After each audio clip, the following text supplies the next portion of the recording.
नमस्ते and welcome to the latest episode of talking point blank. आज हम बात करेंगे बांग्लादेश पे। क्या बांग्लादेश क्रॉस रोड्स पे है अपनी पॉलिटिक्स को लेकर, अपने फ्यूचर को लेकर? क्या हो रहा है बांग्लादेश में, क्या र्यूमर्स हैं, क्या सच्चाई है? थोड़ा सा इनको डिकोड करने की कोशिश करेंगे। So let's get started. देखिए, बांग्लादेश में जब से शेख हसीना गई हैं, अब काफ़ी महीने हो चुके हैं उस चीज़ को, मगर बांग्लादेश में जो एनार्की है वो बढ़ती जा रही है, वो रुक नहीं रही है मोहम्मद यूनुस के इंटरिम गवर्नमेंट के under. It's not an even an interim government, it's an illegitimate government basically. But क्या हो रहा है बांग्लादेश में, अगर हम देखें कि माइनॉरिटीज़ का जो प्रोसिक्यूशन है वो बहुत हाई है, उनके खिलाफ जो वायलेंस इंसिडेंट रिपोर्ट हो रहे हैं वो बहुत हाई रिपोर्ट हो रहे हैं जब से शेख हसीना का आउस्टर हुआ है। अवामी लीग जो शेख हसीना की पार्टी थी, उनके वर्कर्स के खिलाफ बहुत वायलेंस हुई है। उनका भी प्रोसिक्यूशन जो है वो हाई है। उसके अलावा क्राइम रेट जो बांग्लादेश में है वो दिन ब दिन बढ़ता जा रहा है। Reports of crime from all parts of Bangladesh are coming every day. But apart from that, also the most worrisome news is also about the rapes which are taking place in Bangladesh. Women are being raped left, right, and center in Bangladesh. No action against these rapists. Most of them, are roaming out scot-free. बिल्कुल घूम रहे हैं society में. कोई action जो है, एक strict action जिसको हम बोलेंगे, वो होता हुआ नहीं दिख रहा है. तो सोशली बांग्लादेश में जो है एनार्की जो है वो वहीं है, वो उससे ज़्यादा है जब से शेख हसीना गई थी, बढ़ चुकी है उससे ज़्यादा. और पॉलिटिकली भी बहुत सी चीज़ें हो रही हैं बांग्लादेश में. यूएस डिप्लोमेट जो थे, यूएस डेमोक्रेट जो थे, Gary winters, he was in Bangladesh अभी पिछले हफ्ते. वो यूनिस से भी मिले हैं, वो आर्मी चीफ से भी मिले हैं. Do remember that Sheikh Hasina का जो आउस्टर है, उन्होंने ब्लेम किया था कि अमेरिका उसके पीछे है, और तब जो बाइडन की जो सरकार है, that was in power in America. And हम सबको पता है कि यूएस इंटरफेरेंस जो है वो तब बहुत हाई थी ग्राउंड पे. और यूएस इंटरफेरेंस की वजह से जो है सपोजिटली ये कू जो हमने बांग्लादेश में देखा ये हुआ. उसके बाद रिपोर्ट्स ये भी आई लेटेस्ट की जो आर्मी चीफ है उनके खिलाफ इंटरनल कू की बात चल रही है, और उन पर दो बार अटेम्प्ट हो चुका है इंटरनल कू का. तो वो जो कू है वो थ्वाट किया गया था.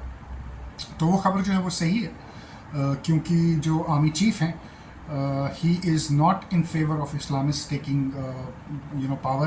He wants elections to happen in Bangladesh, and he wants every party in Bangladesh to be a part of that election. He wants a free and fair democratic elections to take place in Bangladesh.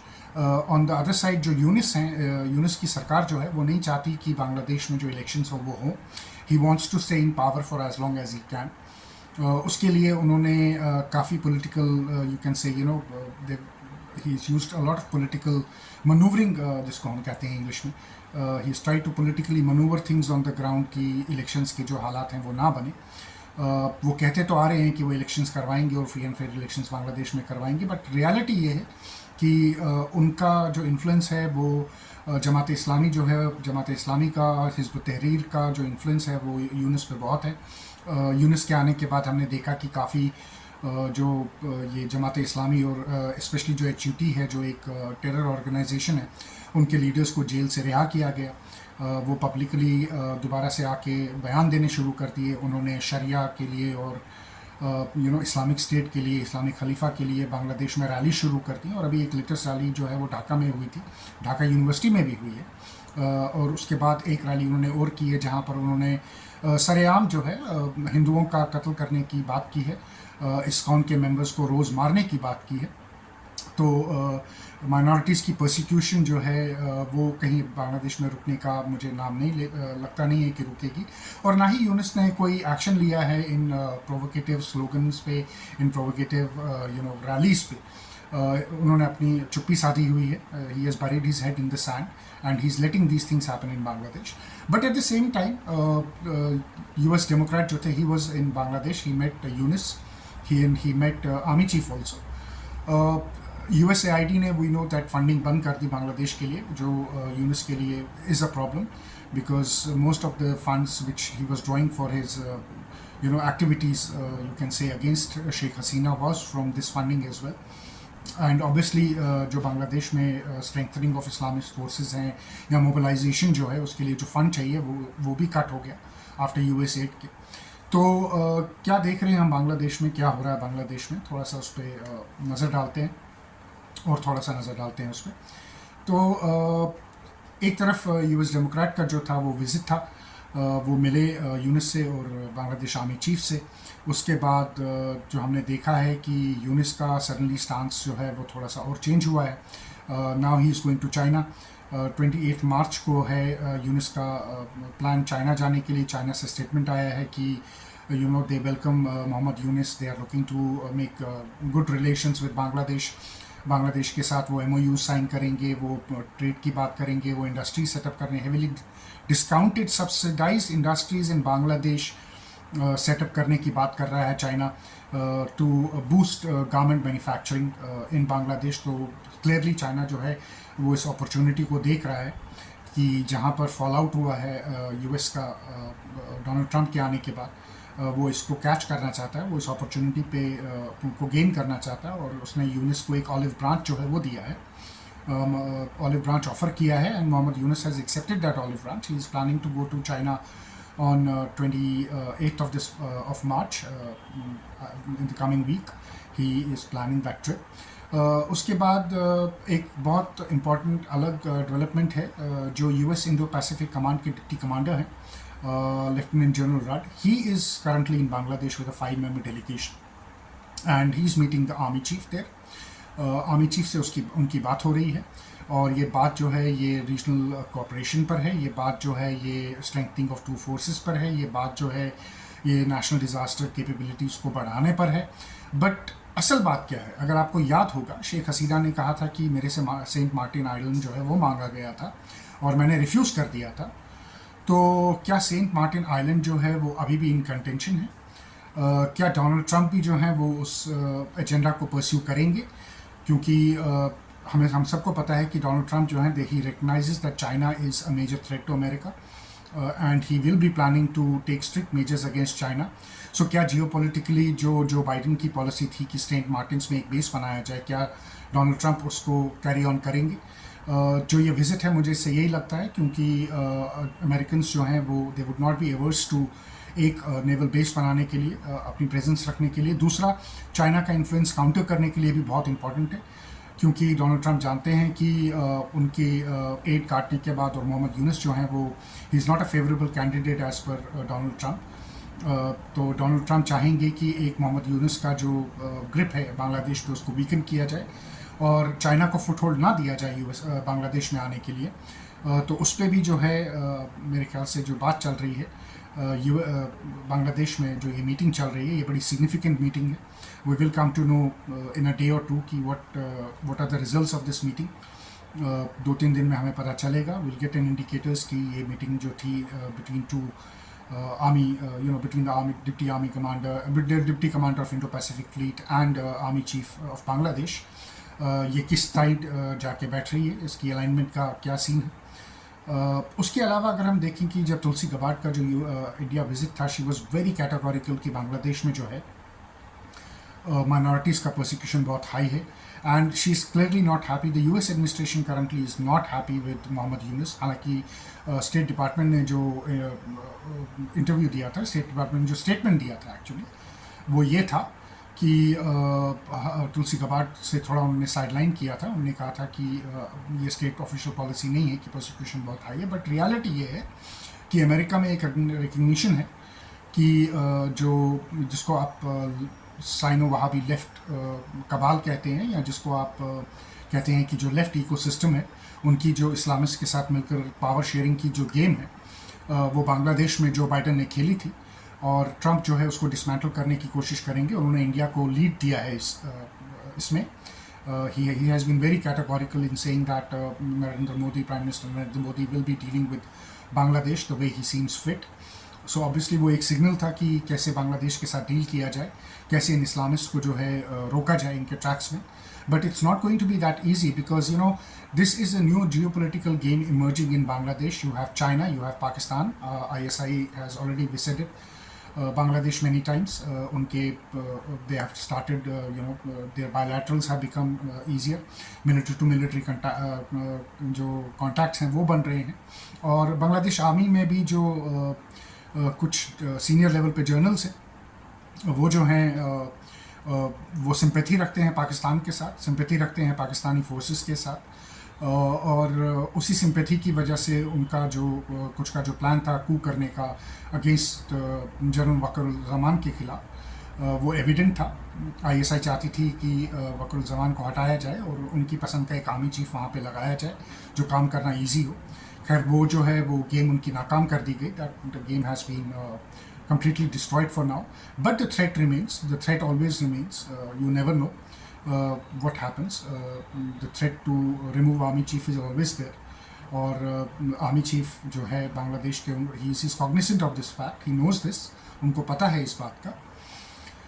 सो एक तरफ से army chief जो हैं वो US के deputy commander से मिल रहे हैं, एक तरफ जो यूनिस हैं वो चाइना जाने की तैयारी कर रहे हैं, एक तरफ जो है स्टूडेंट्स पॉलिटिशियंस जो हैं, जो स्टूडेंट पॉलिटिक्स हैं जो फोर्थ फ्रंट थे जमात इस्लामी के शेख हसीना को आउस्ट करने के लिए, नाउ अब वो भी जो हैं मैदान में कूद चुके हैं.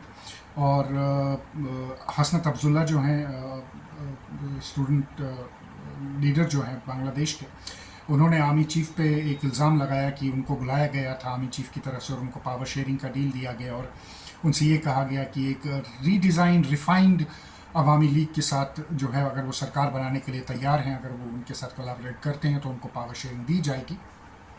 सो एक ये बड़ा सीरियस एलिगेशन जो है हसनत अब्दुल्ला ने आर्मी चीफ पे लगाया था.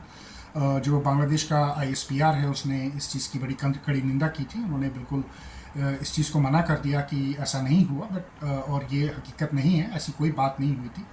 और उसका हमने एक रिजल्ट देखा कि कल आर्मी चीफ जो थे वो फिर स्टूडेंट लीडर्स से मिले, एक इफ्तार में मिले. He was without his uniform, कुर्ते पजामे में थे. And he spoke about students, their revolution, their struggles. और उनके साथ यू कैन से एक सिंपैथी उन्होंने, एक एम्पैथी, एक सिंपैथी दोनों उन्होंने जाहिर भी की है. तो he is trying to take students into confidence, saying that कि ये जो आप कोशिश कर रहे हैं कि बांग्लादेश आर्मी को तोड़ा जाए, ये बहुत डेंजरस है. ये बांग्लादेश के लिए भी बहुत डेंजरस है. देखिए, अगर आप बांग्लादेश आर्मी में कू करते हैं तो at the end of the day इसका ये मतलब है कि आप जो है ये इस्लामिस्ट फोर्सेस जो बांग्लादेश में हैं, चाहे वो HUT है, चाहे वो जमात इस्लामी है, चाहे वो बाकी हिफाजत इस्लाम है, या बाकी जो इस्लामिस्ट रेडिकल ऑर्गेनाइजेशंस हैं, इसका मतलब है कि आप जो ग्राउंड है वो कम्प्लीटली उनको दे रहे हैं और वो डिसाइड करेंगे कि बांग्लादेश में कौन रहेगा कौन नहीं रहेगा. अवामी लीग को लेकर बड़े क्लियर हैं. यूनिस की अवामी लीग को there has to be action against Awami League, but उन्होंने ये भी बोला है कि अवामी लीग को मैं बैन नहीं करूँगा, which didn't go well with the students as well. But बात अवामी लीग की नहीं है. बात ये है कि जो ये टसल्स एंड पुल्स जो हैं, इसने बांग्लादेश को एक ऐसे क्रॉस रोड पे खड़ा करके ले आए हैं, एक ऐसे चौराहे पे खड़ा किया है जहाँ बांग्लादेश किसी भी साइड जो है वो लुढ़क सकता है, किसी भी साइड जा सकता है. बट अगर हम इसको देखें कि क्या पॉसिबिलिटीज़ हैं, तो सबसे बड़ी पॉसिबिलिटी ये है कि अगर ये स्टूडेंट लीडर्स जो हैं ये अपना अटैक जो आर्मी पे करते आ रहे हैं, अगर ये कोशिश करेंगे कि आर्मी में डिविजन्स करवाई जाएँ और आर्मी को डिस्टेबलाइज़ किया जाए या आर्मी को अंडरमाइन किया जाए, तो मुझे लगता है, और अगर यूनिस इनको नहीं रोकते, तो मुझे लगता है कि बांग्लादेश में आर्मी जो है वो यूनिस को साइडलाइन करेगी, वो टेक ओवर करेगी. और फिर वो बांग्लादेश में हो सकता है अगले आने वाले 1 साल में जो है इलेक्शंस की तैयारी करे, और वो elections largely free and fair हो सकते हैं, क्योंकि आर्मी के इंटरेस्ट में है कि बांग्लादेश को स्टेबल रखा जाए, बांग्लादेश की इकोनॉमी को स्टेबल रखा जाए. दूसरी साइड से जो इस्लामिस्ट हैं वो चाहते हैं कि बांग्लादेश में कंप्लीट अनार्की हो. उनका फार्मूला -2 फार्मूला है, और -2 फार्मूला क्या है, वो ये है कि दे वांट, अवामी लीग तो वो चाहते हैं बैन हो जाए, बट वो चाहते हैं कि BNP को भी जो है बैन किया जाए, और उन्हीं लाइंस पे किया जाए जिन लाइंस पे अवामी लीग को जो है बैन किया गया था. तो -2 फार्मूला जो है वो उसकी तैयारी में लगे हुए हैं. और ये इस्लामिस्ट फोर्सेस जो हैं ये स्टूडेंट्स के साथ भी हैं. दे नो कि स्टूडेंट्स के पास भी जो है स्ट्रीट पावर है, और वो स्टूडेंट्स को यूज़ कर रहे हैं अपने एजेंडा को आगे करने के लिए. मोस्ट ऑफ दीज स्टूडेंट्स अपने आप को एक्टिविस्ट कहते हैं, रिफॉर्मिस्ट कहते हैं, but to be very honest I don't think they have the idea of what they are doing and what they are creating out of Bangladesh.